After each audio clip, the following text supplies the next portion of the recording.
opinion on Sky News Australia starts now.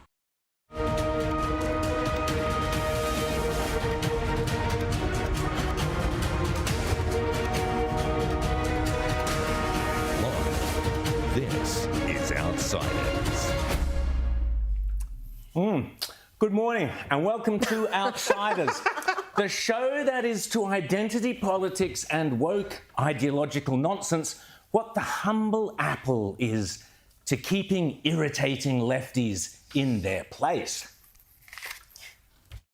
On the topic, I mean, in terms of your sort of strategy currently, you're obviously taking the populist pathway. What does that mean? Well, appealing to people's more emotional levels, I would guess. I mean, certainly you tap very strong ideological language quite frequently. Like what? Left wing, this and that, right wing. I mean, it's that type of ideological thing. I never really talk about left or right. Anyways, a lot of people don't really believe in that. Okay. Yes, that's Canadian Conservative leader Pierre Poilievre. Did I do that right? That's good. Poilievre is good. Showing up a woke Canadian journalist, is there another kind, by simply asking him to explain his idiotic assumptions. A lot of people would say that you're simply taking a page out of the Donald Trump book. Like which people would say that? Well, I'm sure a great many Canadians, but... Like who? I don't know who, but... Well, you're the one who asked the question, so yeah. You must know somebody. Okay. I'm sure there's some out there, but anyway. Yes, it's a masterclass in how to deal with empty-headed journalists and commentators who have stewed, forgive the pun, in the, who writes this stuff, in the mushy green sludge of leftist nostrums and Trump derangement syndrome. The point of this question is, I mean, why should Canadians trust you with their vote, given, not just the sort of ideological inclination in terms of taking the page out of Donald Trump's book, but what are you also talking about? What page? What page? Can you give me a page? Give me the page. You keep saying in terms of turning things quite dramatically in terms of Trudeau and the left wing and all of this. I mean, you make quite a it's quite a play that you make on it. So I'm not just sure. Wondering. I don't know what your question is. Yes, that is Pierre Poilievre, the apple of Rita's eye. I've always said an apple a day keeps the pesky lefty nutters at bay. Now let's sink our teeth into the latest outside news. Do you need a second, Rowan? No. Did the apple is good. Now, he's a genius. Now, seriously, the Libs should be looking at Pierre Poilievre. Oh, absolutely. He is so good, Rita. And as soon as he emerged on the scene, Justin Trudeau has had nothing but significant issues because all the crap he's been pushing almost unchallenged, is being scrutinised. Yes, the media there is terrible, as they are in most places, but it's hard not to find that compelling. It's hard when he actually just goes back to the journalist, explain what you mean, give me an example. What does that actually mean? And they've got nothing because they're just in this echo chamber, the leftist media, where these Trump derangement syndrome that's afflicted them. And we heard it throughout the Voice debate. This is Trump-esque. They're using Trumpian tactics. I mean, this is the thing. What's wrong with being populist? That's we're in an electoral democracy. Canada, it feels like it's so sort of far gone. It's going to take more than just this one guy to turn things around, and his apple. But the thing I will say is that what he has done here is showed exactly how you question the assumptions and you burst that bubble. What Pierre Poilievre did right there here, he defined the terms of the battle. In the media, we see it in Australia, we see it in the United States, in Canada, everywhere in the Western world, especially in the English-speaking world, the left media decides where the center of the battle space is. He said, no, I am going to determine. You're going to fight on my turf. You are going to answer your lazy assumptions. What does it mean? A page out of Trump's playbook. That was so brilliant when he said, well, what page? Tell me what page. But, we saw this so much, and we're going to continue to see it with the whole lefty tantrum of the elites. Now that the Voice has gone down, we're going to see this tendency happened. Before the voice vote, I remember hearing one commentator say, well, we need the voice to prevent Trumpian politics in Australia. This is just lazy thinking that the left uses. It's sort of a shorthand for our tribe versus everybody else. The key thing there, as Rita said, the key thing there was that he immediately said, when you say people say X, Y, and Z, or when you which say people? Which people, where, where's the quote, where's this, and it's that detail that the left are so pathetic on. And he's not the first, because remember that famous interview Margaret Thatcher did with George Negus, Australia's own Joe, where exactly the same tactics. He said, people say, yes. And he said, which people? Who? Yeah, that's right. Who are they? Where have you heard this? We get that. And we'll get that for next week. There was no response, because it's the same thing. Did she have an apple, though? She did not have an apple. That's the only thing she lacked. And she did not jump either. But, these Trump deranged folk who just keep using Trump as some sort of a boogie word, bogey word that's going to scare the masses. Let's look back to those Trump years. There weren't too many wars. There weren't too many invasions. 100%. Economic prosperity was at a place we can only dream of now, post-COVID. So, was it so bad? Is that really going to scare everyone? Here. I can virtually guarantee people would disagree. Which people? Good question. Yeah. People would disagree. People would say. But I can guarantee you that if Trump had won that last election, well, sorry, I could rephrase that, but I won't.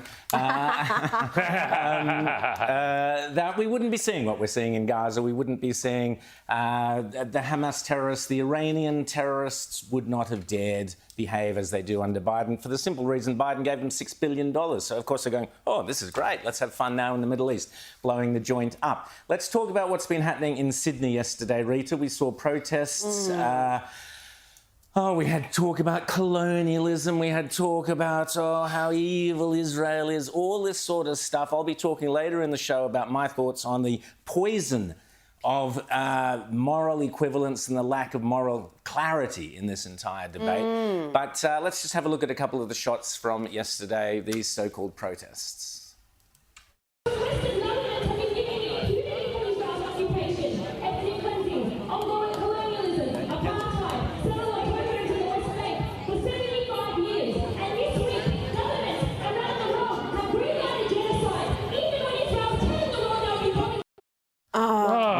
And repeatedly during that protest, the links were made to Australia and the Indigenous community. So there's narrative of evil colonialist and imperialism and land being stolen. They were making the links with what's happened in Australia, and both arguments are utterly Well, James, we divorced. saw one particularly nasty tweet, and we'll talk about this later as well, from the river to the sea, done in Indigenous colours. Did we have we got a look at that little tweet? Activists put this. Look at this particular one. There was another one as well. That's an academic.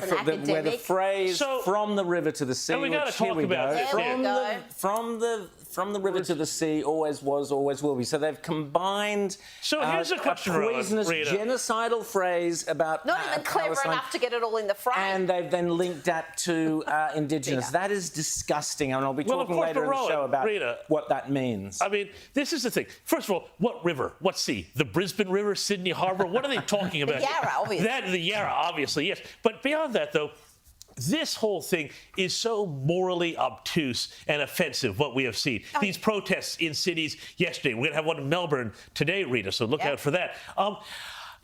If you want the suffering in Palestine to end, you say, Hamas, release the hostages. You point out the fact that Gaza is not occupied. In 2005, Israel left Gaza, said, it's all yours. And in 2006, and ever since then, they have chosen to have. It shouldn't have. Of course, they shouldn't have. But now they've got a Hamas government. The way you end the suffering in Palestine, it is all entirely on Hamas. And they are the ones who are responsible, not Israel. Why do we not ever see all the different chants we get, all the really quite offensive chants that amount to genocide, and river to the sea is essentially that?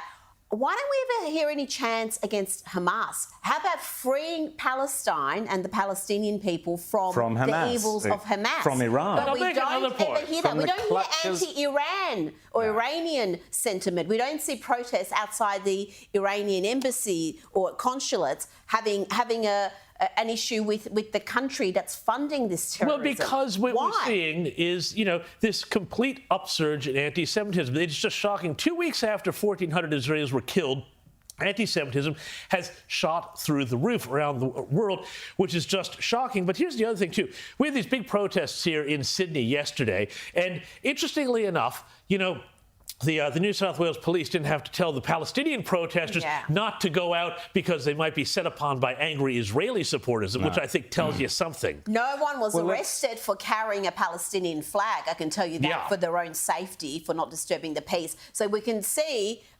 which group the police see as more volatile and likely to indulge in violence. But it's also utterly despicable that after the horrors, the inhuman depravity we saw 2 weeks ago, which still fills my mind with horror, and I'll be showing or talking about it a little bit later. But the reality is, to be protesting a political issue about Gaza is just obscene in the face of the depravity that we saw. And to use the tropes of From the River to the Sea and all the rest of it is disgusting, and people should be utterly ashamed of themselves. We will talk more about it in a second, but I want just to talk briefly about the politics of this, particularly the left. The left, in my opinion, no friends of the Jews, haven't been for decades. And we're seeing that being played out now. For example, did Albo stop in Israel? He could have. No, he didn't.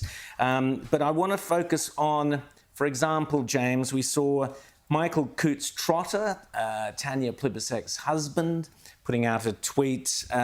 He sent out a message to his staff. Tell us about this. And he said, just how terrible it was, what happened in Israel with Hamas and everything like that. And then he backtracked and he pulled it back and he said, oh no, we can't really. That's obscene. We don't want to inflame everything. Absolutely obscene. And now we've got Ed Husick, the industries minister, who has come out again this morning on this network and come out and played the de-escalate card, which, of course, when you say de-escalate, what you're saying is Hamas has a right to go and murder Israelis with impunity and then not get what's coming to them. I'm going to be talking a little bit about this notion of a proportionate response and how utterly absurd that is and what that actually means. I'll do that in the next segment. But we saw politicians, elected members of parliament at this protest yesterday in Sydney, and we'll see them again in Melbourne. I think Adam Bant is even speaking. Adam Bant is speaking. We had Jenny Long from the New South Wales Greens there yesterday. The Greens Party is just absolutely... And I really do hope, you mentioned that the Jewish people are horrified by what they're seeing, the way that the violence against them is being minimised, rationalised, even defended in some instances. And I'm hearing from Jewish people who lean left who are shocked by the extent of it. Well, Rita, you know because you sat in one of them. I can't tell you the number of times I've sat and spoken at Jewish events and said that, in my opinion, the modern left is poison to Israel and the Jews, and had horrified responses because in the past many Jews did naturally lean to the left, and there were many reasons for that, understandably. But the modern left is a different beast, and the reality is it all boils down to the Americans under Obama and Biden cozying up to Iran, the most evil regime on the planet. And Iran, every rocket it sends up says death to Israel, death to America on it. They don't hide what their agenda is, and we are now seeing that being played out. Rowan, they hide the agenda. I mean, I grew up in Iran. We were forced to chant death to America, death to Israel at primary school. When you start school during the assembly, this is part of the routine. The indoctrination starts at that age, and yet the Iranian people, this is one of the crazy things we're seeing. So we're seeing in Western nations that should be standing firmly with Israel, their people, their universities, places of learning, they're all anti-Israel. We've got these mass rallies happening in the West, from Sydney to London to New York. But in Iran, there was actually footage that's gone online in a soccer stadium where they tried to have a minute's silence for the Palestinian cause. And they refused. And the Iranian people made more noise than they've ever made in a soccer stadium. Well, because the Iranians have... Because they're sick of it. They are sick of funding the Sunni Islamist extremists of Hamas. They're sick of funding the Shia extremists extremists what the of modern Hezbollah. left has done under Biden and Obama. Iran should be destroyed. Not Iran. The Ayatollahs, that regime is pure evil. It needs to be destroyed. Rowan,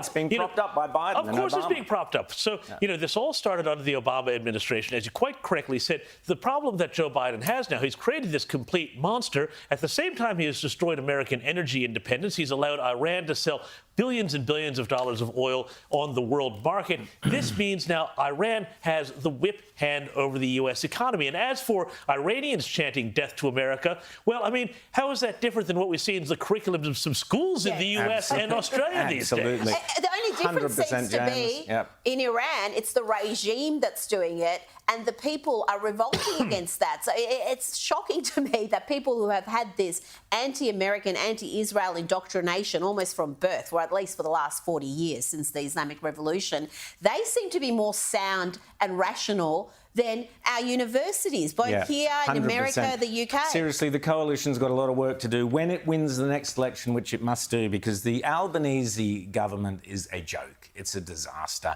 The referendum fallout has seen the Prime Minister wandering around in a daze like a headless chook. Who do I blame? Them? Who do I... No, Alba, you blame yourself. You did it. You destroyed whatever Australians wanted in terms of recognition. You blew it up. You're the guy to blame. You should take the fall. You should resign. Mind you, who would replace you? You've got such a poor front bench. Second-rate is the lot of them. This is why we need to get to that next election. We need a Dutton government in there as fast as possible. But, James, we've already seen today a leaked message from the this kind of amorphous Indigenous leadership.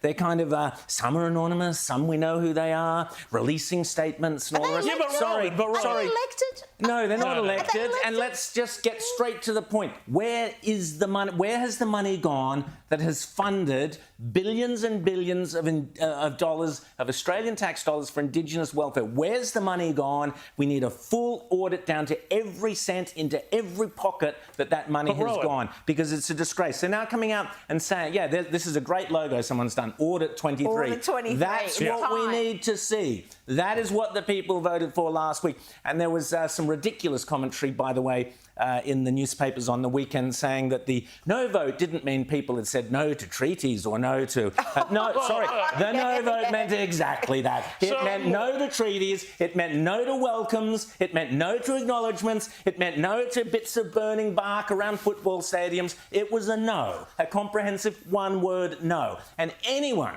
who kids themselves, but no, people still want the treaty. They just didn't want the voice. That's like someone asking you out for a date. Sorry, Rita. Let's run with the analogy. Let's go with it. Well, it is. It's like someone asks you for a date and you say no, thank you, and then they assume you want to marry them. So if we say no to voice. Nice. You can take it you can take it to the bank that we don't want truth telling, we don't want treaty, we don't want reparations, we don't want any of that. Well, I think, Rita, the slogan now has to be no means no. We know that this is what this is all about here. But the other thing too that I found absolutely fascinating, we started to see the cracks of this appear on referendum night. We're now seeing it now that the week of mourning and silence and let's get our messages together is over. And what those messages are all saying is, this was not the gracious, modest, polite request that Anthony Albanese talked about. This was all about, and we're seeing it here, absolute separatist bitterness at the people who have only been here 235 years and refused us. This is poison. This is racial separatist poison. No wonder they're linking it to the Palestinian cause here at these rallies, because, of course, it's this whole big sort of soup of just, decolonial sort of Marxist politics. Sorry. But this whole idea, this is exactly why you saw so many immigrant communities vote against the voice, including this migrant himself, because and this one. because we knew that what they were talking about here was setting up a system that said, because I only got here 20 years ago, or however many years ago your family got here, Rowan or Rita, you are less legitimate than people who were here first. It's the playground politics of who got here first. It was rejected at the ballot box. Chris Minns in New South Wales needs to say, once and for all, treaty is off. We see this happening in Queensland, but what we also see is down in Victoria, Rita, where let's you just are. Have a quick look yes, at Chris let's Minns. have a look at this. To engage with First Nations people. We've got a mandate in place to begin the process of treaty. I'm not going to lie, it's going to be a very difficult process. It's been ongoing for many years in other states and jurisdictions around the country. So, but we've got a mandate to do it, and we're going to progress it. No, you do not, Premier. You do not have a mandate to do this. You need to turn this off, because where you wind up here is you wind up in Victoria, where the Uruk Justice Commission has come out and said that they want redress, which is another R word for reparations, about land, sky and seas and all of this sort of thing. This is exactly where this all goes. The no vote, I'm afraid, was only the first step in fighting this radical separation. They thought all of this agenda was going to just go through unchallenged. The states were going to have their treaties and voices. We were going to have the national treaty, a national voice enshrined into the Constitution. And the Australian people said no. Meanwhile, we've got down in Victoria the gutless Victorian Libs who went to the last election not challenging any of this. And then, bizarrely, they were against the voice when they saw the polling numbers, but they're for the treaty, but now they've actually on the fence. They're seeing what the Australian people, the Victorian people are saying. In Queensland, Anastasia Palaszczuk well done, Anastasia Palaszczuk. Done a complete 180. She said there will be no treaty now unless it's bipartisan. And it's very rare. It's very rare that you get a binary choice, a referendum on an entire issue devoid of an election, where it's not part of everything else, where you've got a simple choice. Exactly. And the choice last week was between the idea that Australia is an illegitimate nation, that it belongs to whoever these amorphous Aboriginal groups are, or we are a sovereign country where everyone is equal and the rule of law brought in by the British 250 years ago. That is the rule of law. That is the sovereign situation this country is. It's a binary choice. You can only have one or the other, and you must choose. And the Australian people have overwhelmingly chosen to reject the entire agenda to do with the fact that this nation doesn't belong to us. It belongs to whoever it is who says that they're the Indigenous representatives. Now, just Chris Minns, you have no mandate. It is very rare. You can go to an election and say, I've got a mandate to do X, Y, and Z, but the people have spoken. New South Wales voted categorically against any form of recognition, including constitutional recognition, which includes treaties. And every single state, even the Northern Territory, every single state said no to separatism and except yes the ACT. to unity. Stuff the ACT. So all those state governments who think, oh no, well, we went to an election, we talked about treaty and we got voted in. Like Rowan said, that wasn't a binary choice. It wasn't a single issue election. When we had a single issue choice, the Australian people could not be more clear. The polls that are running at 61% is probably going to be even 62%, 62-38 is going to get. And we had more than 2 million not even bothering to vote. And I will bet a house, if you polled those 2 million, you would get overwhelmingly no. The polls were saying no, so the people who probably wanted no are the ones who said, well, I can't be stuffed voting, it's not going to pass anyway. So that's an assumption you can make. Let's have a chat now. Let's go to Sarah Henderson, who is, of course, the opposition spokesperson on education. Sarah, always great to see you. Thanks for joining us this morning. Obviously, you can tell we're rather hot under the collar about The Voice. Love to get your thoughts on what it means for Victoria, but also, Sarah, really keen to understand the money that has gone into Indigenous welfare, the cuts that have been put in your portfolio, for example, in education, cuts supposedly to Indigenous schools. You can talk about that. And Australians want real concrete action on Indigenous affairs, not all this waffle about treaties and waving bits of burning branches and so on. Tell us your thoughts, Sarah. Well, Rowan, good morning, and good morning to you all. Great to join you as always. Look, there is no doubt that Australians want to see Indigenous Australians supported, but on a needs basis. And we saw the no vote come in loud and clear. We know what Australians want. They want to back Indigenous Australians, but the most disadvantaged and marginalised Indigenous Australians. And in my portfolio, Rowan, there's a provision for Indigenous boarding schools, and yet this government, in the year of the Voice, actually cut funding to the on-country Indigenous boarding school program. And then we've also seen gross mismanagement of this program by the minister. Costs for schools have increased almost, threefold.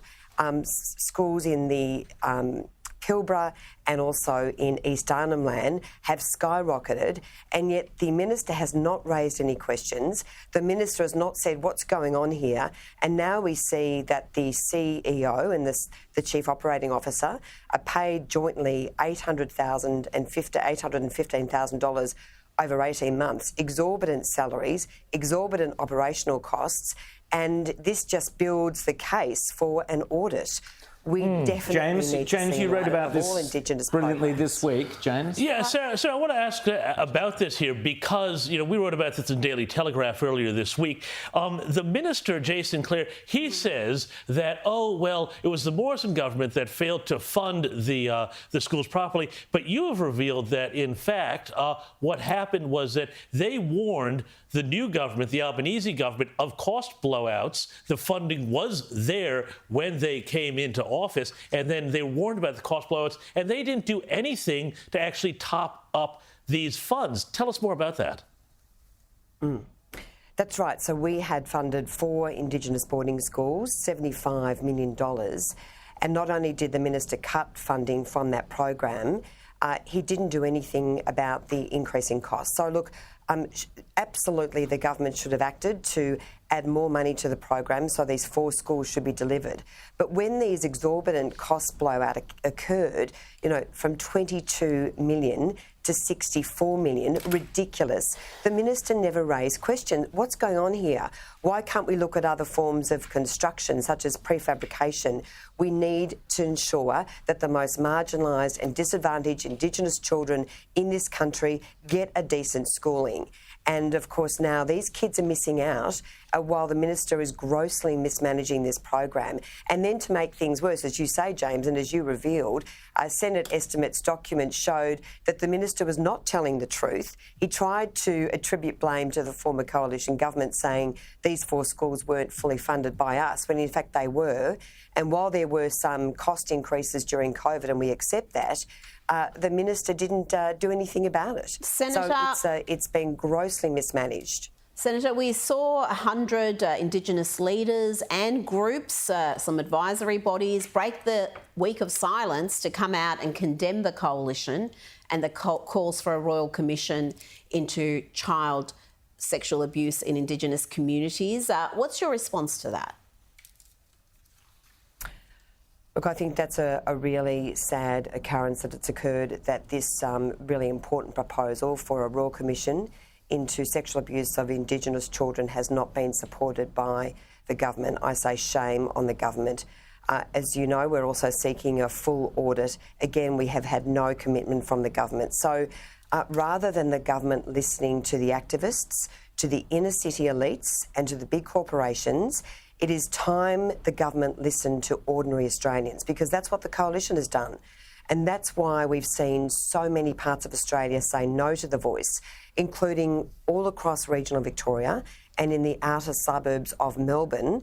They're all the patron seats that I look after. So strong Labor seats like Ballarat, like Bendigo, like Corio, Richard Marles' seat, they all said no, because these Labor members, these Labor ministers are only listening to the elites, they're only listening to the activists, and not to ordinary Australians, including ordinary Indigenous Australians.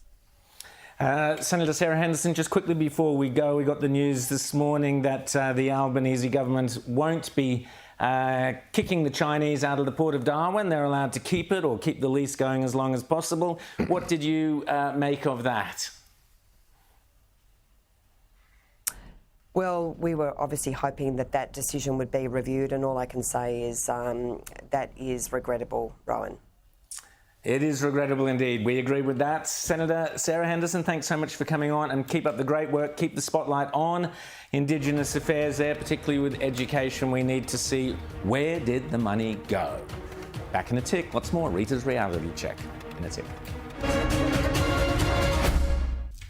You're watching Outsiders with your hosts, Rowan, Makarata, Dean, James, always was, always will be Morrow, and I'm Rita Panahi. We'll soon be delving into the wacky world of academia and this week's edition of Lefty Lunacy. But first, in the past 2 weeks, we've learnt a great deal about moral equivalence, cowardice and depravity from the Quisling left, who looked at the barbaric savagery unleashed on Israeli civilians and then demanded restraint from the only Jewish state in the world, restraint from the worst attack, after the worst attack against the Jewish people since the Holocaust. We keep hearing that Israel's response must be proportionate. Indeed, the far-left Monthly went on to accuse Israel of war crimes for defending itself. But what is a proportionate response? What would satisfy the suicidally stupid left? On Friday night on the Rita Panahi Show, I asked one of the finest thinkers of our generation, Douglas Murray, whether Israel's counter-offensive should be proportionate. This was his response. Yeah, what is proportionate in a conflict? Proportionate in this conflict would mean that the response to the massacre of more than 1,000 Israelis in cold blood by Hamas a couple of weeks ago should be responded to by Israel by sending Israeli forces to rape exactly the same number of women as Hamas raped, and to decapitate exactly the same number of babies as Hamas decapitated, and to steal hundreds of Palestinians and hold them in dungeons and torture them as Hamas did. I mean, it's obscene to even think in these terms, and yet that's what proportionality would mean in this conflict. When people say proportionate, that the Israeli response must be proportionate, there are several things they're doing. One is that they are showing that they are utter ignoramuses because they know nothing about Israel's wars since 1948, when its neighbors have repeatedly attempted to annihilate it. And they don't seem to realize that, as has very often been said, not least, I think, by Golda Meir. You know, if Hamas laid down its arms, if the Palestinian extremists, jihadists laid down their arms, there'd be peace. Whereas if Israel laid down its arms, there'd be no Jewish state. The only sane response is the complete and utter annihilation of Hamas and any like-minded Islamist extremists who want to destroy Israel, who do not believe in its right to exist. The dangerous idiocy of the Greens, the Squad, the leftist media and activists is laid bare when they demand a proportional response. These people should not be taken seriously. They should be mocked, not indulged. These are the same clowns who scream Nazi at anybody who, I don't know, accidentally misgenders someone, but they not only condemn Israel, but carry water for a regime that would kill them. That's not hyperbole. That's the sad truth about attitudes to alternative lifestyles in places like Gaza. The woke anti-Israel activists in the West are fools, useful idiots for extremists, and mockery is all they deserve. And that's all they got from our friend comic Alex Stein, who sought to highlight the pure insanity of members of the LGBTQIAA+ community standing for Palestine with this routine, which he unveiled at a council meeting in Plano, Texas. We're an organization representing the 2SL LGBTQIA+ community that stands with the persecuted Muslims who just want to jihad in peace, all right? And just because they've thrown a few of my allies off of roofs in the past, that doesn't make them bad people. We must look past that because, you know, this is 2024. Palestine is changing, and just because gay people have had to run to Israel for protection in the past doesn't mean anything. We love that their women have very little rights. That's why they have such few traffic accidents. So we agree on more than you think. He also wrote a song for the occasion, but I can't play it on a family-friendly program like this. I asked Alex earlier this week about this bizarre phenomenon of LGBTQIA activists standing with Palestine. There's nothing more hypocritical in this entire world than seeing the LGBTQ community coming out in support of Hamas, basically. I mean, you would think that this was a joke written by Saturday Night Live, but this is a real thing.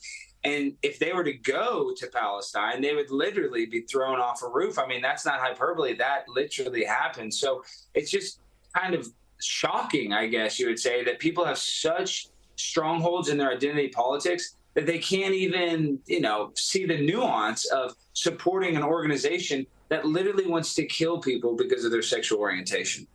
I mean, what can you say about the suicidal stupidity of those who stand with a regime that wants to kill them? Let's have a look at what happened when someone brought a pride flag to a Palestinian rally in London.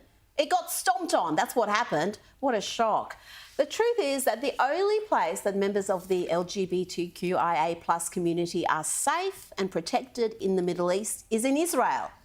Indeed, a number of Middle Eastern countries, including Hamas's #1 backers, Iran, have the death penalty for homosexual acts.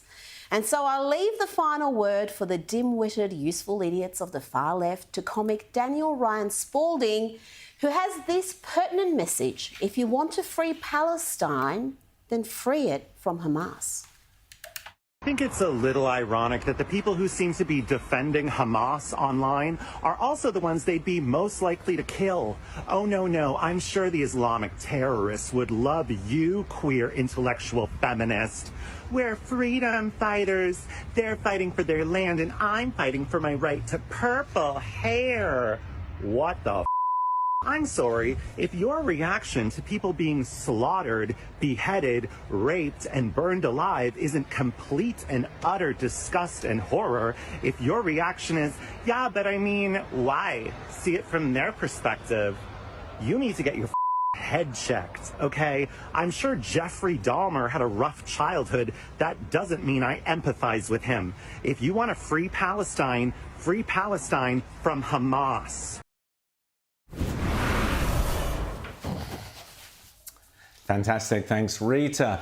Well, much of the West has been left shocked by the left's response to the atrocities being committed, or that were committed by Hamas 2 weeks ago, and are carrying on being committed God knows where, and who knows what is happening. And this week in our own parliament, wait for this, the Teal Independents and the Greens teamed up in a push to condemn, quote, war crimes perpetrated by the state of Israel. Was that a typo? No, it wasn't a typo.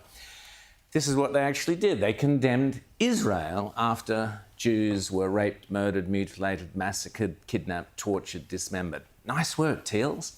Joining us is Rabbi Shapiro from Chabad, North Shore, where there are many Teals, Nochem. So tell us, welcome to Outsiders.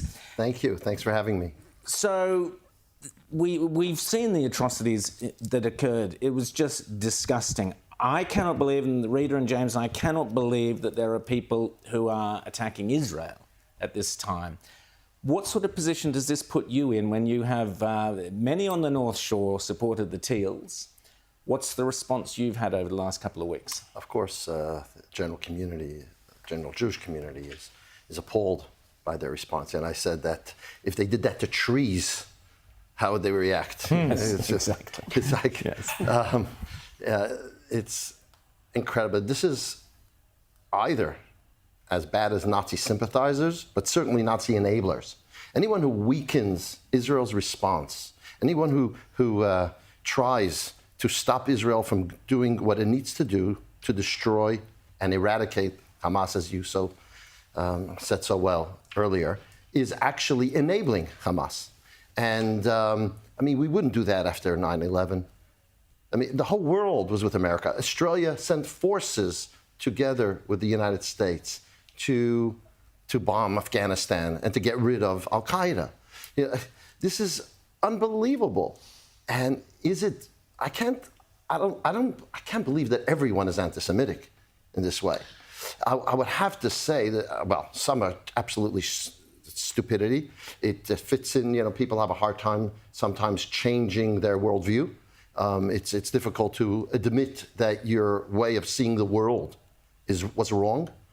So you somehow come up with some kind of convoluted. But it's deeper than that, isn't it, James? Well, I mean, Rabbi, this is the thing. I've been, struggling with this, and I think everybody has been struggling with this for the past 2 weeks. How is it that when 1,400 people murdered, 200 more kidnapped under the most horrific, barbaric circumstances here, and yet Hamas lies about a hospital being attacked and blown up, and the immediate reaction now is, oh, it's a moral equivalence.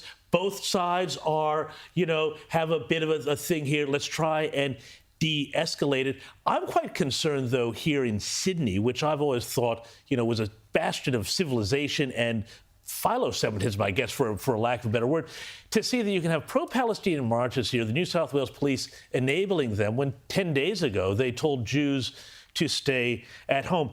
Does this disturb you as much as it disturbs me? Of course it does. And where's the leadership on this? So there's a number of areas I'd like to go to with your response. First of all, I think it's a very important point that no one thinks about. I want to present. And that is, how is it that Israel, who's number one in almost every area of academics, if you want, in accounting, in medicine, in science, in technology, in water, in most of our in our smartphones and all of the technology we use has basis in Israel. How are they so inept in PR? Every single area of expertise where Israel's the experts in, except for PR. Why is it? And I'll say the following. I think we make one big mistake, and that is our rights to Israel. You see, our rights to Israel is actually God-given. Everyone believes in the Bible. It's called the Promised Land. Why is it called the Promised Land? It was promised by God to Abraham, Isaac, and Jacob, to the Jewish people who went out of Egypt. That's our rights to Israel. And when we say that, then, and this is believed by by the three major religions, right? Of course, Judaism, Christianity, and Islam all believe in the Bible. And the Bible has that very clearly in it, that Israel belongs to the Jewish people, was promised by God, was given by God to the Jewish people. And then it continues from that, we have the history. Now, if we don't say that, then what they have successfully created, a narrative, which is a false narrative, is that somehow we're interlocers. That the Jewish people are thieves in the land of Israel. You know why? Because when we say we're going to leave Gaza, when we say we're going to give you autonomy, when we're going to speaking about the possibility of a two-state solution, we're basically saying we're thieves in the land. Yep. And if we're saying a thief, then everyone thinks, oh, you're thieves, therefore you almost deserve. Oh, okay, maybe they went a little too far now, but you almost deserve everything that's coming to you. Perfect insight. PR offensive, as you call it, it's bigger than this issue. This is the entire neo-Marxist narrative that has taken hold, started in universities, but has now spread much more widely than that. This oppressor, oppressed, everything is in that simplistic notion, and the Israelis are the oppressors and the Palestinians are the oppressed, and everything else has to fit around that. So I'm more concerned about what you can do here, because I know the Jewish community in Melbourne, Sydney, throughout the country feel under attack right here, never mind what's happening in Israel. We've had a couple of rabbis leave an interfaith group in Melbourne. There's pressure on those interfaith organisations. And we are seeing Jews having to step up security at their schools, at their synagogues. Just tell me about the mood in the community. No, there's a lot of concern, a lot of fear. And I'll tell you, I've heard a dual message. Some people are saying to me they're so grateful to their non-Jewish friends and colleagues and people come to their shops who have embraced them, who have called them, who have reached out to them. But I've also heard the opposite. I've heard a lot of people who said, maybe 5% of my colleagues have actually said anything to me, that we stand with you, that we're with you. So the first thing to say to the general Australian community is, if you know anyone who's Jewish, reach out to them and tell them how you're thinking of them and how you're holding up. It would do a lot to the positive perspective of the community. The other thing that is important for us to recognize and realize, that this comes from education. How could you butcher the way they did? This is how people were educated. And who paid for that education? the UN, the United States, Europe, Australia, and even as the previous government took away that funding or to an extent, this present government put it back. Absolutely. So yes, they had the right rhetoric after what happened, but the first thing they should do is announce that they're going to stop this funding, because this is what creates. And now the question is, how much of that kind of education do we have in our schools here? And that's where the fear is. How do people scream, "Gaz the Jews" in Sydney Opera House, which was a blotch against our city, our beautiful city? It's became a source of embarrassment. Anytime anyone around the world wanted to say how this was, look what they're saying in Sydney, Australia, it's really put us in a terrible light. And the crazy thing is, when it came to COVID demonstrations, the police were able to stop the demonstrators. And that's a great question, Rabbi, because in certain parts of the world they are saying no to these so-called Palestinian protest demonstrations, whatever you want to call them. I'm completely baffled. It doesn't matter where politically you stand, and you mentioned the two states, which I've always said is a nonsense, can never occur. But no matter where you stand on that, protests are fine, but you cannot have, in the light of Jews being held in torture chambers in Gaza now, what civilized society can tolerate people suddenly having demonstrations supporting those who are committing these atrocities? If it were anything else, we'd go, the horror. You can't allow this to happen. Push it back 6 months if you must, but not now. What is it like as a Jew in Australia to see the demonstrations yesterday? I gathered there's one today in Melbourne. What is it like? It's obviously people are extremely on edge. They feel afraid. Many people do. They feel threatened, absolutely. And we have a great relationship with the police, and we have our communal security group who do enormous work in this regard. But yes, people are on edge, and that's what terror wants to achieve, right? And what I say to people is, at the end of the day, as a Jewish rabbi, we believe that God will protect us, and we need to stop. We can't give them a win. We can't give them a win, and if we cower, we give them a win. Have you got Jewish people in Australia who are hiding signs of their Jewishness, who are not perhaps wearing the kippah or not wearing a Star of David, things like that? I know people who unfortunately decided not to come to synagogue or not to come to Jewish events, or afraid to have people go, even though it's probably the most protected places, our synagogues and our institutions, because the police are stepping up their protection of us, and as I said, the communal security group. So, but yes, that's absolutely the case. It's like living during the Holocaust. It's literally like living during the Holocaust, not in Europe. Let's say you were in Australia or in the United States during the Holocaust.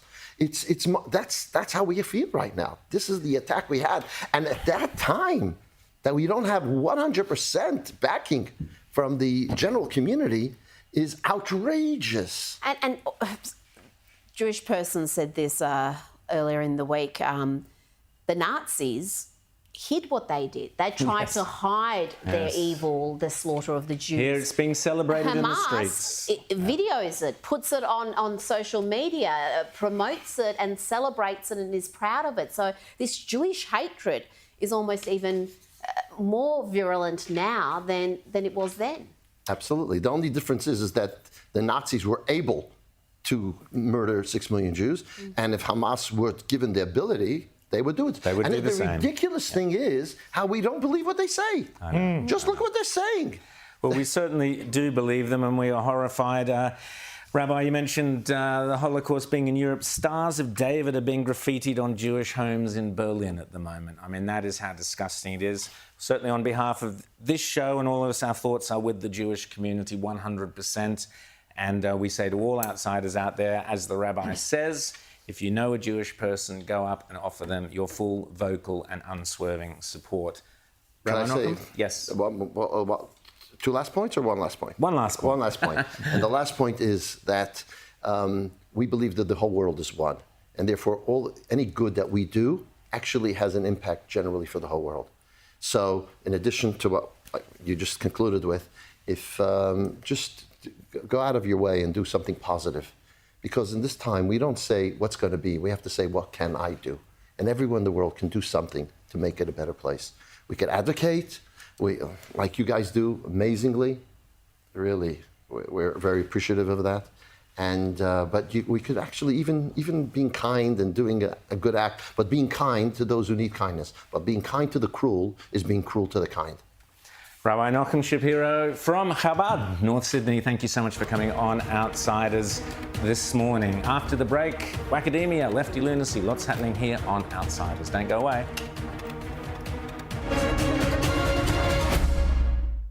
You're watching Outsiders with Rita, birthing person Panahi, James, male periods, Morrow, and Rowan Chestfeeder Dean. Yes, thank you for watching Outsiders every Sunday morning, which is the one show dedicated to exposing the madness and insanity of wokeness in all its manifestations. Unlike other shows, we stand firmly against every single bit of lefty madness that has crippled common sense and traditional values in this country. Speaking of which, I believe the coalition of Peter Dutton not only can but must win the next election. Albanese is a lazy, clueless leader, and he is surrounded by second-rate fools and undergraduate socialist ideologues. If Dutton does want to win the next election, all he has to do is what he did on The Voice: oppose the woke craziness, oppose net zero, oppose all racial division, oppose treaties, name changes, oppose welcome nonsense, oppose the lot and fight to win the culture wars on every front, and he will romp in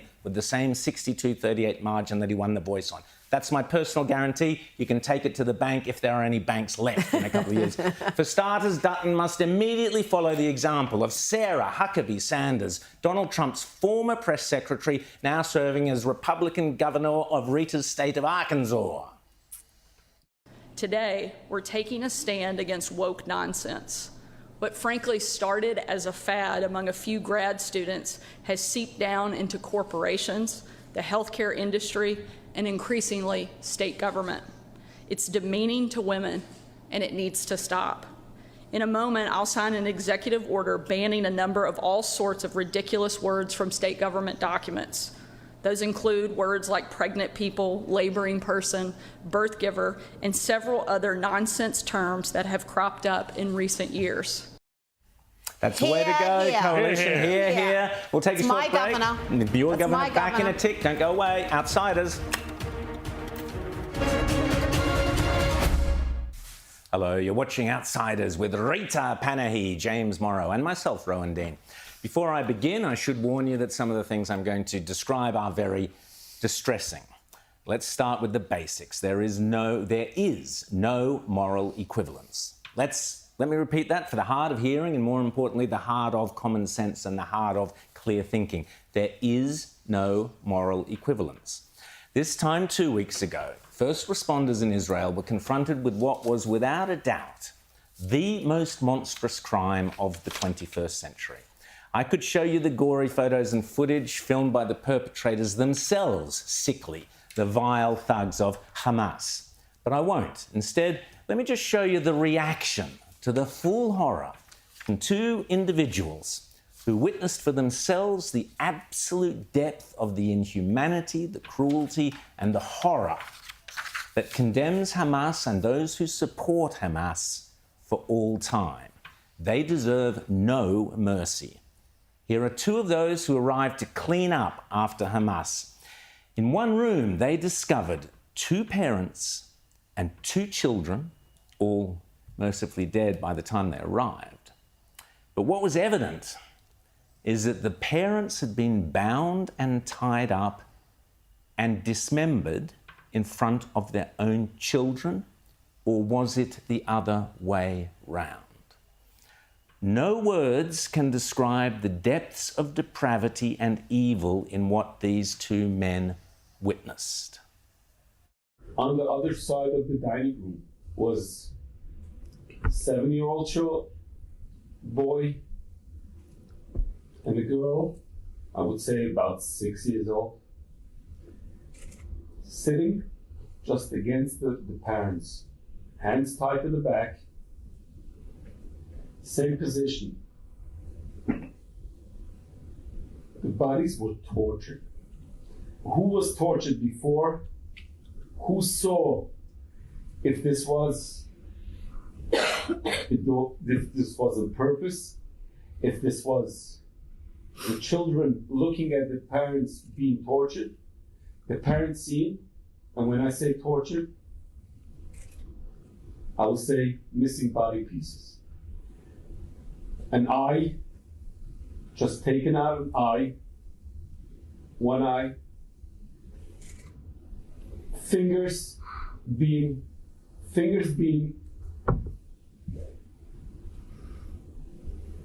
and all this happened, and by the end, they all had a bullet, and still not finished.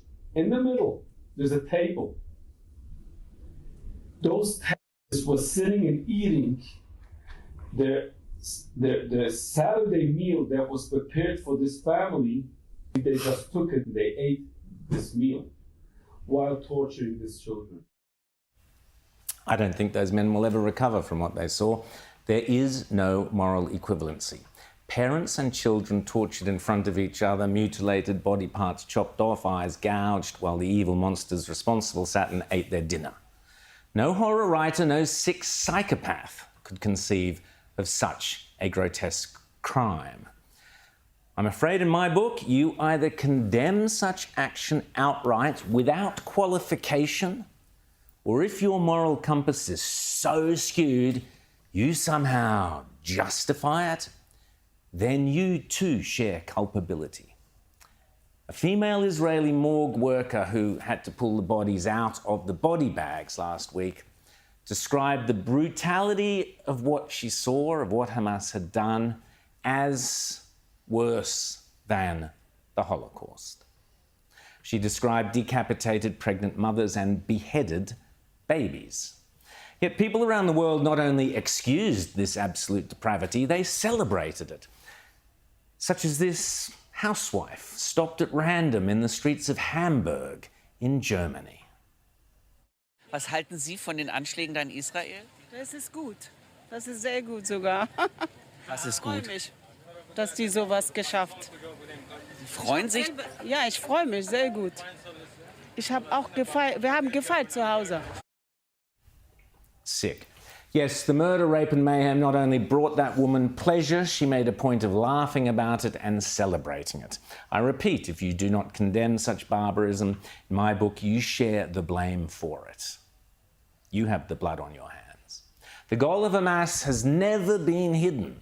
You see, what occurred on the outskirts of Gaza 2 weeks ago is not the exception, it is the rule book, it is the textbook of what the radical Palestinian jihadists of Hamas and other organizations intend to do to the entire nation of Israel. They intend to murder, at the first possible opportunity, every single Jewish mother, child, parent and adult in Israel in order to establish a state called Palestine, from the river to the sea, a state which I and other Australian journalists were told by Palestinian officials in Ramallah officially it would contain no Jews whatsoever. But don't take my word for it, just listen to them.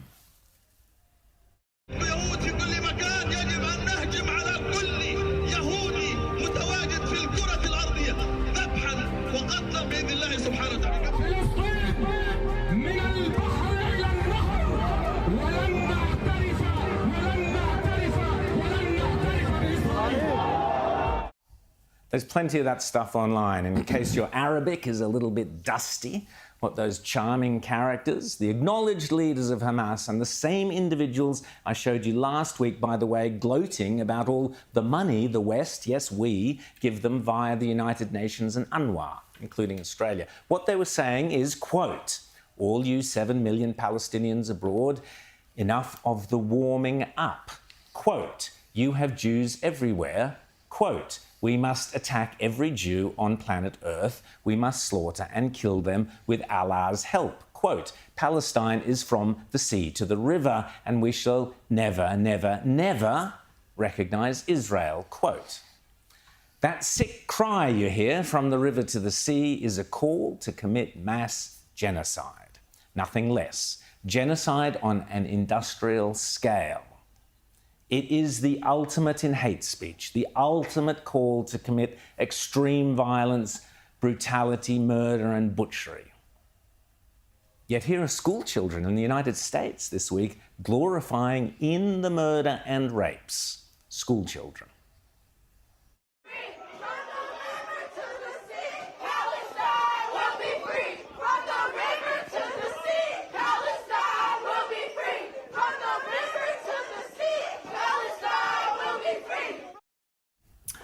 The University of Pennsylvania, employing the moral inversion so beloved of the Palestinian cause that I detailed last week, with Palestinian advocates co-opting words like pogrom while Jewish bodies were still being processed in the morgue, students happily accused Israel of committing genocide.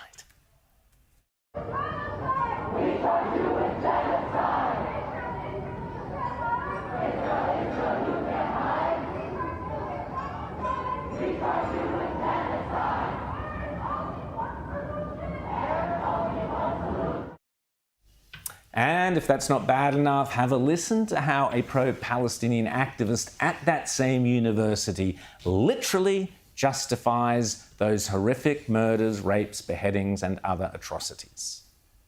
All settlers and all settlements are legitimate military targets, and they will be targeted until the time in which one state, a plurinational, secular, and socialist state is formed on Palestine. And you can either live there in peace, or you can go back to Moscow and Brooklyn and Stade and Berlin, where you came from. The point here is that for decades now, our education system has demonized Israel and, by extension, the Jews. The only reason Hamas commits such barbarities is that they know that the Western mind is now so enfeebled, so confused, so morally vacuous, and so polluted by identity politics and left-wing thinking that the Palestinian terrorists will literally get away with murder. This morning, I accuse every radical teacher in our schools, every university tutor or lecturer, every vice-chancellor, every student activist who has taught our children that Israel is somehow an illegitimate state or in some way responsible for the hellhole that is Gaza, of sharing the blame for the most atrocious rapes and murders that we have seen this century. But unfortunately, it's not just the academics. Our law enforcement authorities have become completely morally corrupted, as we saw here in Australia when they arrested Mark Shapiro, who we had on Outsiders last week, arrested him for being a Jewish man waving a Jewish flag at the Opera House commemoration for those murdered Jews, while ignoring the vile taunts of gas the Jews and F the Jews on those same Opera House steps. We saw a similar inversion this week of morality in London. I've just had one of the most disturbing experiences in 9 years of campaign against anti-Semitism. We've got billboard vans which have been driving around London showing the faces of the children kidnapped by Hamas with the call to bring them home. That's all that's on the billboard vans. They were out this evening shooting video of the vans passing various landmarks, and right in front of Big Ben, I got a call from the volunteers who were shooting the pictures, really shaken up. They'd been stopped by protesters.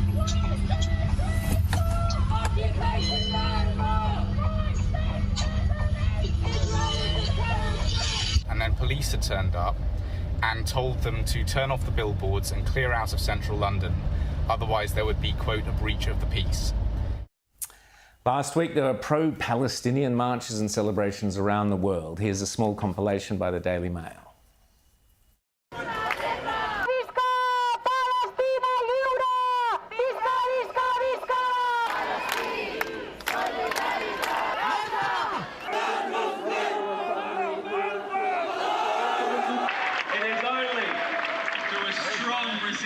Will we be liberated?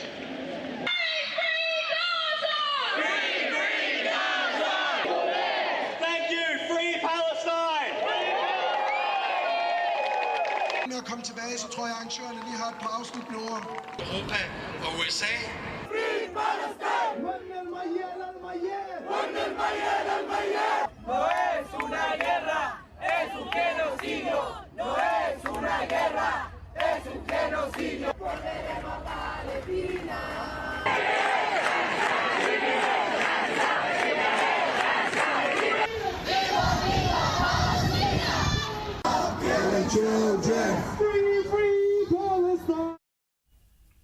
Unbelievable. And proving what I've said all along about the ludicrous Greta Thunberg, and the idiocy of listening to school children when you are formulating your economic and energy policies, here is the queen of climate change seemingly oblivious or disinterested in the morality surrounding the murder, rape, mutilation and dismemberment of children and babies. Here she is holding up a sign. If you believe this individual is a healthy role model for your children, well, I'm sorry. I beg to differ. Let me repeat. If you pretend there is some kind of moral equivalency at play here, if you support Palestine without condemning the atrocities of 2 weeks ago, you are complicit in inciting and calling for genocide. You are complicit in encouraging the next Holocaust. We then had the obscene incident last week, where the world's media and many of our own politicians rushed to condemn Israel for supposedly blowing up a Gaza hospital and killing 500 people, except they didn't. Here's Batya Ungasagan on American TV expressing her outrage. I want to make sure your audience understands the depravity of what happened yesterday. So after committing the worst atrocities against Jews since the Holocaust, the organization that was involved in dismembering children alive in front of their parents sent out a memo to the American press corps 10 days later in which they said Israel had killed 500 Palestinians by bombing a hospital. None of that turned out to be true. Israel did not bomb the hospital. The hospital is still standing, and we don't know how many people were killed, but it certainly wasn't 500. But our press corps, like the stenographers of terrorists that they are, simply repeated this lie. The stenographers of terrorists that they are. What a great line, and applied here to too many people in Australia, I'm afraid, where not only the media but our politicians couldn't wait to rush out and caution or blame Israel in order to create that fake moral equivalency. Here's Labor's Foreign Minister Penny Wong. What a surprise, eagerly standing next to the leading Palestinian advocate in Australia, that bloke I showed you last week, who was calling Jews who disagree with him filth and co-opting the word pogrom, whilst seemingly dismissing the atrocities perpetrated by Hamas 2 weeks ago as being out of context or whatever. Prime Minister Albanese was a little too quick off the mark too, to issue blathering warnings to Israel without waiting to see if they were in fact responsible for the attack. Note to Albo, they were not. And then we had these two clowns, Labour Minister Ed Husic and Anne Alley, accusing the Israelis of the grotesque war crime of collective punishment for exercising their absolute right to self-defense. Collective punishment? So what do you call the murder, rape, dismemberment and torture of people simply for being Jewish, Ed? What do you call the decapitating of pregnant women and the beheading of babies, Anne? Individual punishment, collective cowardice, utter depravity? Let me know when you've figured out a useful term. Then you've got Labor's beloved unions standing with the Palestinians, and Labor's Maritime Union of Australia encouraging members to go to those Palestine rallies. As I've said all along for many years on this show and elsewhere, the modern left are no friend of the Jews. And the reason is because the modern left has abandoned every traditional sense of morality, disgustingly inverted the classic Judeo-Christian concept of right and wrong, of good and evil, and replaced it with this nauseating fake virtue signalling based on socialist moral relativism, a doctrine so poisonous that it has corroded the minds of an entire generation in the West. We are now so deeply immersed in this toxic sludge of moral equivalence and Western self-loathing that we can no longer spot evil when it is staring us right in the face. And instead we turn our backs on the people who most need our support in this hour of peril. During World War II, after the Nazis kept bombing English cities, Bomber Harris stated, quote, "They have sowed the wind, and now they will reap the whirlwind." That is moral clarity. There is only one course of action that is morally defensible, and that is for Israel to completely destroy and annihilate the entire evil apparatus of Hamas before the butchers of Hamas touch a single other Jewish woman or child. Full stop. Here is a Jewish American university professor and father of two young kids speaking out about what I played earlier, the moral equivalency lie being spewed throughout the campuses of America and the West. And yet, to the pro-terror student organizations on campus, here and at Harvard and at NYU and at Stanford and at Berkeley and at Northwestern, my 2-year-old daughter is a legitimate target of resistance That is what they are selling.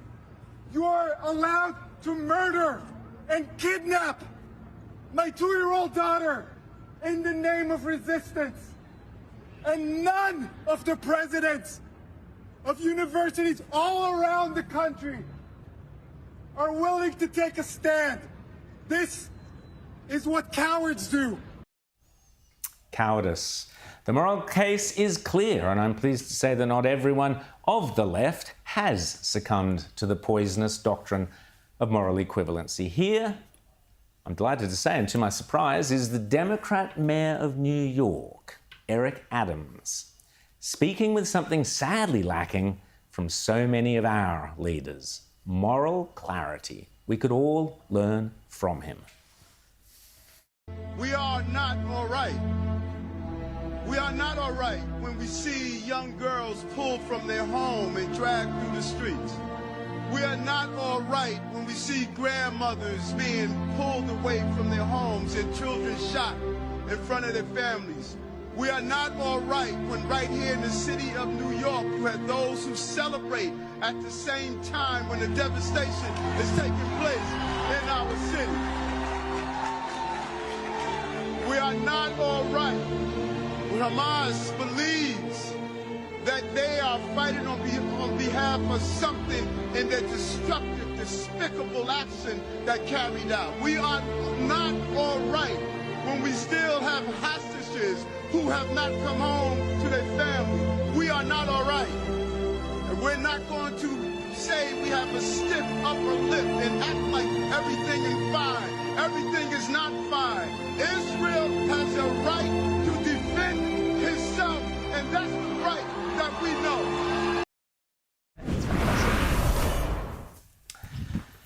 Well, now that the voice has been resoundingly defeated, will there be an impact on Indigenous land claims around the country? Now, you remember in the run-up to the voice, we frequently spoke to Tony Seabrook, president of the Pastoralists and Graziers Association of Western Australia. And this was, of course, this insane West Australia Cultural Heritage Act that was, if you dug up a hole in your back garden, you'd have to get some kind of Indigenous authority. Well, people of WA said no to that, and the people of Australia said no to that. But have they? Joining us now is Tony Seabrook. Great to see you again, Tony. Hope all is well on the farm.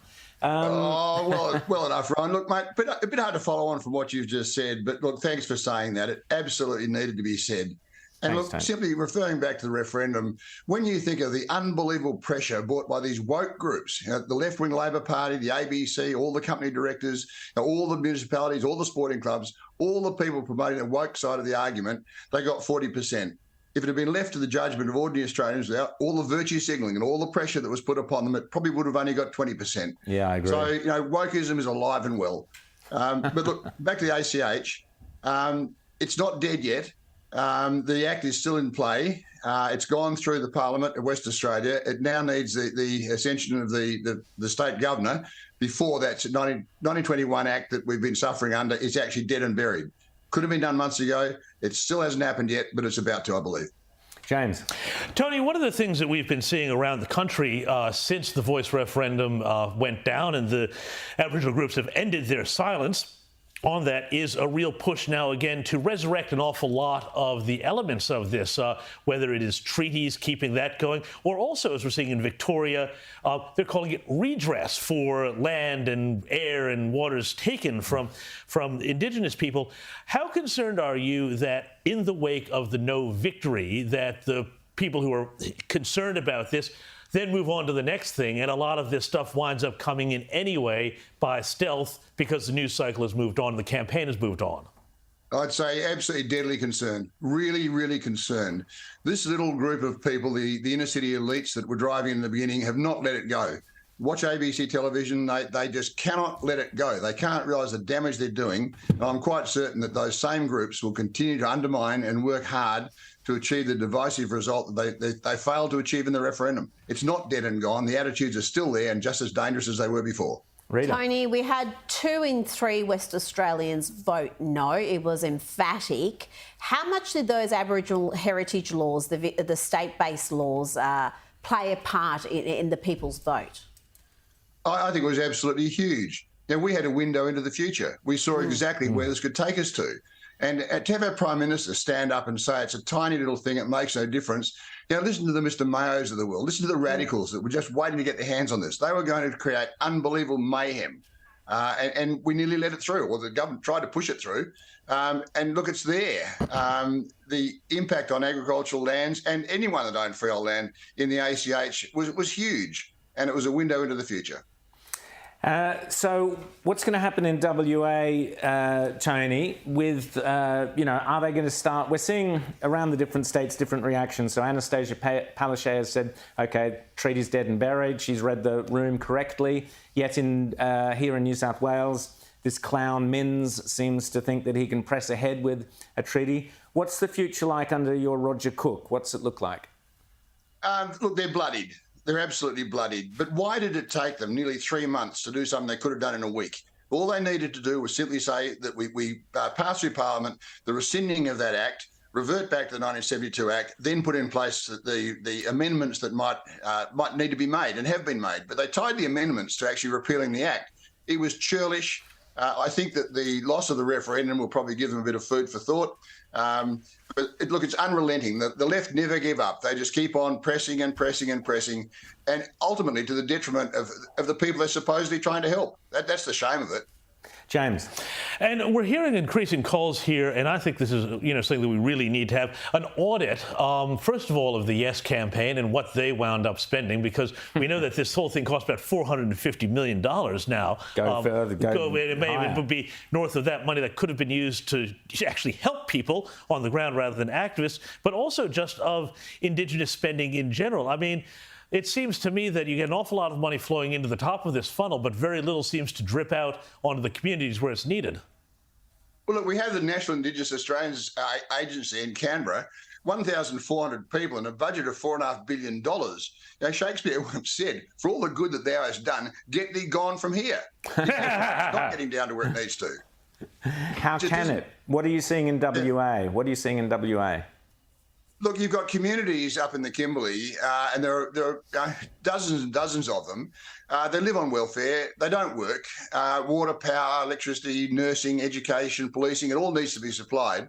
It's crucial that these communities join the rest of us. Regional West Australia, especially the pastoral industry, is crying out for labour, absolutely crying out for it. We're using backpackers on pastoral properties. These Indigenous kids, they ought not to be locked up in Perth. They need to be working in proper jobs. And whether it's a stockman, electrician, a mechanic, somehow or another, we need to get those kids out of those communities, get them into an apprenticeship and get them into mainstream Australia. Because at the moment, all you're seeing is drugs, dysfunction, alcoholism. Then the kids are chucked in jail, sent down to Perth, and then you get deaths in custody and all the misery that goes with that. We're making an absolute muck of this, and whether it is the $38 billion that we spend, $100 million a day or not, it's just not achieving the results. We desperately need either an audit or a Royal Commission to sort this out. And look, just on the back of what you just said, that I think that the Prime Minister of Australia was in a situation where he well might have resigned over what happened. The ownership of this issue that he had, the time that he wasted, the amount of capital in time as well as money, he made a complete muck of it. He got it completely wrong, and he ought to consider his position. Here. Should resign 100%, Rita. No, I'm loving the commentary we are getting from. I want you to be on my personal advisory body because you are just talking common sense, which is not that common anymore. What can we expect to see in WA? Because like you said, WA has been at the forefront of this agenda in a way. They've seen what the impact can be. And we're not talking just about with those Aboriginal heritage laws, large land holdings, graziers and miners. We're talking about, 1,100 square metres. So pretty much every property owner was impacted. Well, what you can see is that myself, the PGA, and those thinking people in our community, we will stand here. We are watching this government with a microscope. If they falter, if they think they're going to get away with what they did before, we will be standing there ready to clobber them at every opportunity. Now, we've got the state government here. Alcoa, a big refinery in Kwinana, processing works there, are planning to shut down that process in Canberra, in Kwinana. There's heaps of jobs there going to be lost, and the government doesn't get it. Now, we've got work health and safety regulations, manslaughter laws. We've got so much going against anyone that wants to have a crack. Anyone that wants to run a business is taking a huge risk. I can well see why a lot of businesses are simply saying it's too dangerous for us to invest more capital. And now we've got the IR laws coming out of Canberra. This is stupidity. This means that young kids aren't going to get a job, and yet somehow or another the left just doesn't get it. You're 100% correct. The IR laws, we need to take a close look at those as well, Tony. And you keep that microscope there on the lefties in WA. And any time, Tony, you're straight on this show to expose what they're up to, as you do so brilliantly. Thank you, Tony. Right. Thanks, Tony Seabrook from the Pastoral and Graziers Association there in WA. Coming up, Ice Age Watch, James's donkey vote in a tick.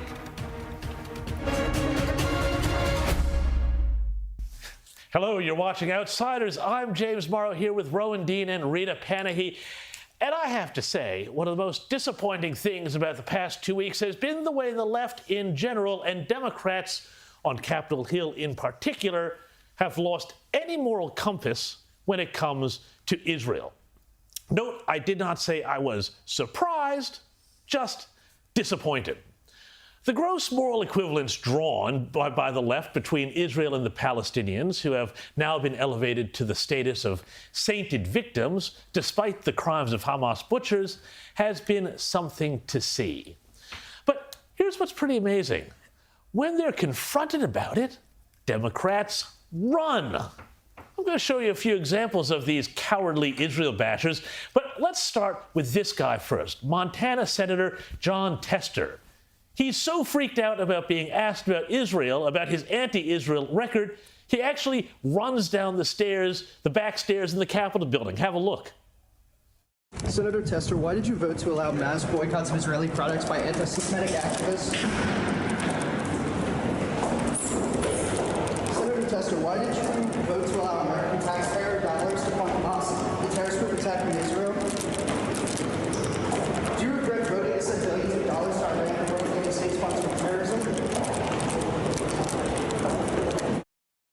Yes, run, piggy, run. And then there was this guy, Dallas Congressman Colin Allred, who was so annoyed about being questioned about his record on Israel that he threatened to call the cops. Congressman Allred, do you regret calling for the release of millions of dollars to Hamas? You're on federal property. Can't do this here. Congressman Allred, do you regret calling for the release of millions of dollars to Hamas? You really can't do that. Congressman Allred, do you regret calling for the release of millions of dollars to Hamas? You really can't I'll get the Capitol Police for you. Do you regret voting against Iron Dome funding as Hamas attacked Israel with rockets aimed at civilians? You're on federal property. Stop doing this. Why are you standing with Hamas over Israel? Why are you supporting Biden's open border policies? We'll get the Capitol Police for you. Why did you funnel taxpayer dollars to a group hosting drag shows for children? And here's Ilhan Omar crying about Israel defending itself, while not, of course, saying a word about Hamas's evil killing spree. Israel has dropped more bombs in the last 10 days than we dropped in a whole year in Afghanistan. Where is your humanity? Where is your outreach? Where is your care for people? Funny thing is, though, she won't answer the real question, which is, why does she support a ceasefire, which would set a precedent that means Jews can be killed at any time and the terrorists responsible will not be punished? Congressman, you vote for a ceasefire. Are you okay with Hamas terrorists continuing to exist? Do you think that Israel should just lay down their arms and not try to get the hostages out of Gaza? How can Israel have a ceasefire with terrorists whose entire mission is to wipe out their existence? Please. You're blocking the elevator. She's got. How can they have a ceasefire if they're trying to wipe out this crazy lady? Don't worry about it. Now, I could fill a whole show with this sort of thing, but there are a couple of things to be learned from this. One, despite being the designated victim of the week, a lot of Democrats actually do not like being questioned about their support for Palestine, which all too often translates into support, even tacitly, for Hamas and its dreams of a Jew-free Middle East. Look at what happened when Democrat Senator Ed Markey called for de-escalation in a speech on the conflict last week. There must be a de-escalation of the current violence. The United States should...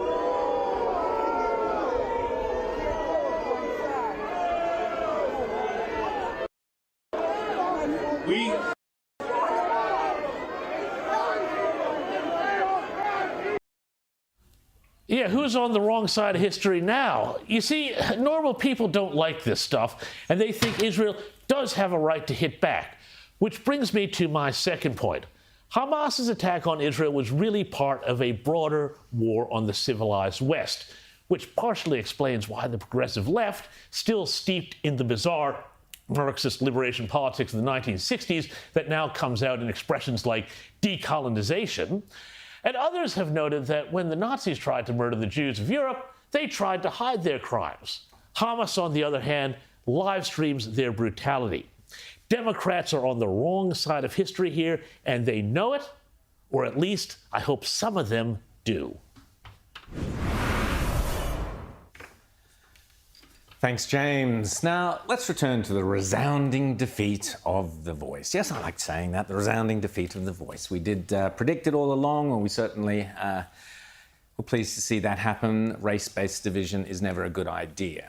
The electorate of Kennedy in far north Queensland has one of the highest portions of Indigenous voters in the country, at 15%. But only 19% of the electorate voted yes to The Voice. Joining us now is Bob Catter, who has been the member for Kennedy since 1993. Great to see you as always, Bob. Now give us your thoughts, Bob, on the lessons of The Voice.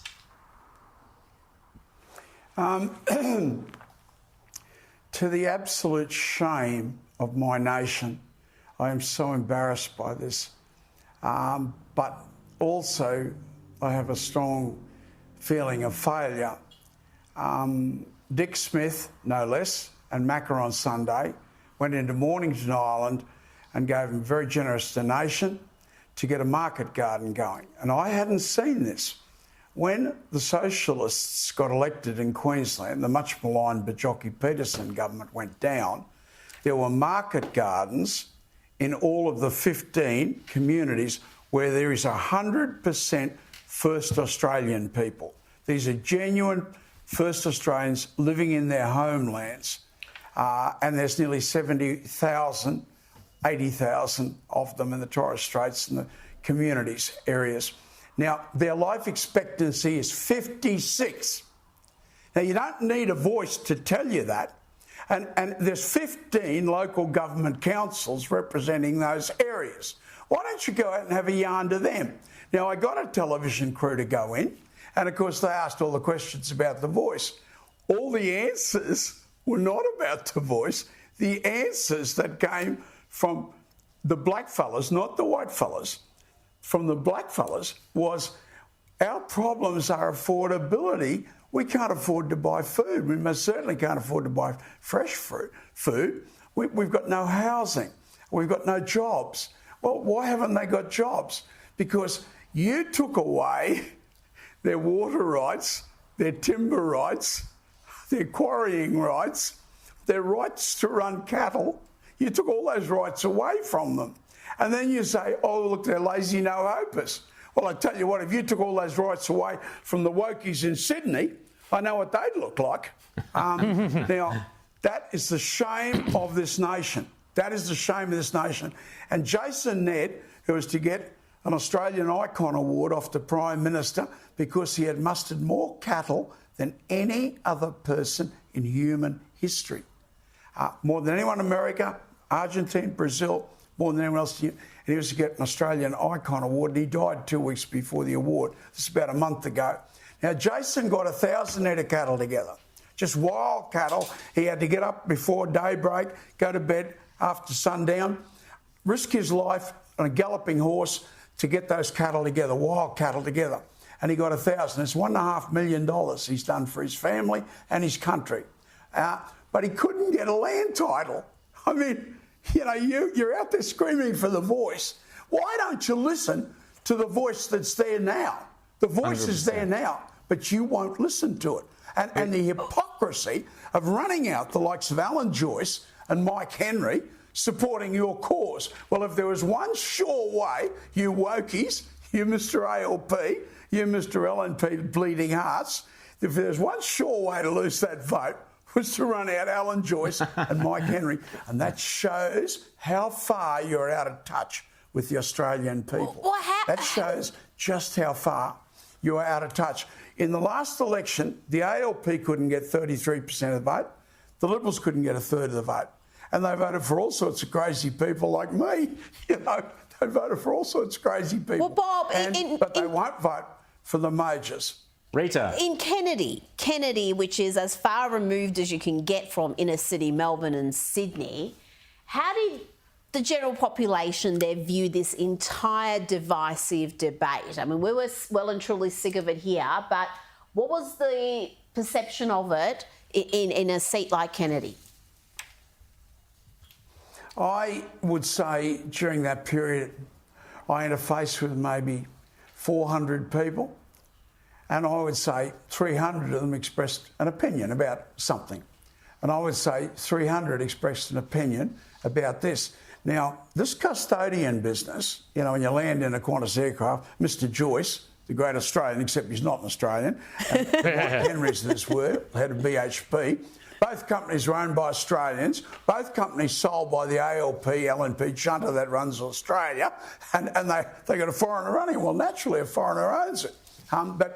But you know, the custodian business, no one worried about that much. But when The Voice came along, they said, well, hold on, if they're custodians of my land, you know, one lady in front, speaking in the Parliament in front of me, she said, I believe they still own the land. And I said, good, could I have your address, please, of your house? And she said, what are you talking about? Well, you said, we own the land. I've got to claim to have been a blackfellow in the family tree, and I'd be pretty keen to get hold of your house. You said we own it. Well, you hand it over to me. Or unless you're lying hypocrite. And the speaker pulled me up. No. I mean, she said that we own it. Well, I'm coming in to take possession. Unless you're, of course, a lying hypocrite, are you? James. She's white as a sheet and ran out of the Parliament, you know. But you know, I've got to live with the fact that my people, my brother cousins, have a life expectancy of 56, where the rest of the country has life expectancy 82. Let me go back to Jason Ned. I tried desperately for 4.5 years to get him a pastoral lease because he's mustered the cattle on somebody else's land. And Sure. I told him this. I said, you got a flawed title, Jason. I love you got a flawed title. No one else got a better title because no one's got any idea who owns Sturmagee. We don't know whether the tribes own it or whether the government owns it or whether the people who live there own it or whether the council owns it. No one's got any idea who owns the land, and nor is there any movement to get... So I tried to get him pastoral lease. Now, get a handle on this. This is the wokie mob pushing The Voice, right? Would you please give him a pastoral lease? Every Australian can get a pastoral lease. A black fella living on his own land where he's lived for 30,000 years or whatever, he can't get a pastoral lease. What sort of, you know... But I mean, Bob, doesn't this... Drink, black fellas are not. White fellas allowed to get a pastoral lease, black fellas are not. And then you want a voice. Well, why Bob, don't you doesn't listen this... to the voice that's out there? Doesn't this you know, really comes back to what you were saying at the start of this whole thing? I mean, the fact that the way land and property has been dealt with post-Mabo has been all about collective ownership, so Aboriginal people don't have the same ability in these communities to own property in the same way that everybody else does, capitalize on that property, start businesses, invest, be part of the economy. Isn't that the real voice that's needed, that voice to the economy, not the voice to Parliament? Well, I just... Look, you know, I was the minister that set up self-management. It's sort of like a government within a government in these little communities. They're too far away from Brisbane or Canberra to have any reality government. So I decided to give them their own government, you know, and that's been watered down to all hell now. But all the same, there still is a local government council there. I think there are 15 in Queensland. Well, why wouldn't you listen to them? And they will tell you, when the camera went out, this is a few weeks before the vote, and naturally the interviewer asked all the questions about the voice. And each of the mayors, they didn't answer the question about the voice. They said, well, our problem here is affordability. You know, like we can't afford to buy food. By the time it gets up here, it's sort of overripe and it's so expensive we can't afford to buy food. And the bloke goes back to asking the question about the voice. Yeah, you know 100%, I mean? Bob, 100%. Can't you see that the wokies are interested in their moral image for the world? They're not the slightest bit interested in the people. There you go. Slightest bit interested in the people. 100%. Bob Catter, always great to catch up with you and hear what life is like in the real world. Jobs and education, that's what it's all about, as you say. Thanks so much. Don't go anywhere. Ice Age Watch coming up in a tick. Hello, you're watching Outsiders Weather and the Skeptics Ice Age Watch, the show that shines a skeptical light on the extremist claims of the climate cult and attempts to pour cold water over some of the more alarmist claims surrounding global boiling. Quote, snowfall is a thing of the past, kids in the future will never know what snow is, and ski resorts will be the first to suffer. Those were the sort of alarmist claims we used to hear back in the early 2000s. But are ski resorts really suffering? Not according to snowbrains.com, who are now posing the question, are fortunes changing for the American ski industry? Question mark. They go on to report that in the past season, 3 ski resorts closed, but 10 new ski resorts opened. Quote, the new trend seems to be headed back in the right direction, they report. Sounds like a cycle to me. Meanwhile, according to the climate skeptic website Electroverse, exceptional chills have gripped much of China of late, most notably in Qinghai province of the Tibetan Plateau. Hala Lake took the cold cherry over the weekend, says Electroverse. The brackish lake, located in China's Qilian Mountains, bottomed out at a record-breaking minus 28.4 degrees Celsius on Sunday, October 15th. Indeed, although many European countries recorded their hottest September on record last week, Electroverse reported that a mass of polar cold was on course to barrel down from the Arctic region, bringing temperatures across much of Europe crashing to at least 10 degrees Celsius below normal. Winter-like air reached the far southeast, beyond the Balkans, and also as far south as the Mediterranean. Freezing lows swept the UK and Ireland last weekend, even down to Wales and Southern Ireland, with minus 4 degrees Celsius and perhaps colder forecast for Scotland. A frontal system was also due to deliver heavy snow to northern Sweden, Finland and Norway. But what about global warming? Some Norwegians may well be asking. Well, yes, that's exactly what they are asking. Statistics Norway 2 weeks ago published an opinion piece which asks, to what extent are temperature levels changing due to greenhouse gas emissions? Well, I'll save you wading through all the Norwegian and cut to the chase and quote directly from the paper. Quote, a key question is whether this tendency is part of a cycle or whether the temperature pattern during that period deviates systematically from previous variations. Quote, temperature reconstructions indicate that there is a warming trend that seems to have been going on for as long as approximately 400 years. Prior to the last 250 or so, such a trend could only be due to natural causes. Quote, all 4 previous interglacial periods are seen to be warmer than the present. Quote, a new method that utilizes argon and nitrogen isotopic ratios from occluded air bubbles indicate that warmer temperatures were the norm in the earlier part of the past 4,000 years, including century-long intervals nearly 1 degree Celsius warmer than the decade from 2001 to 2010. And here's the clincher, folks. The results imply that the effect of man-made carbon dioxide emissions does not appear to be sufficiently strong to cause systematic changes in the the pattern of the temperature fluctuations. So there you have it. Norwegian statisticians pouring cold water all over the theory of anthropogenic global warming. I always say, if the Norwegians could, the Norwegians would. Just ask the Beatles. So I lit a fire, isn't it good? Norwegian wood.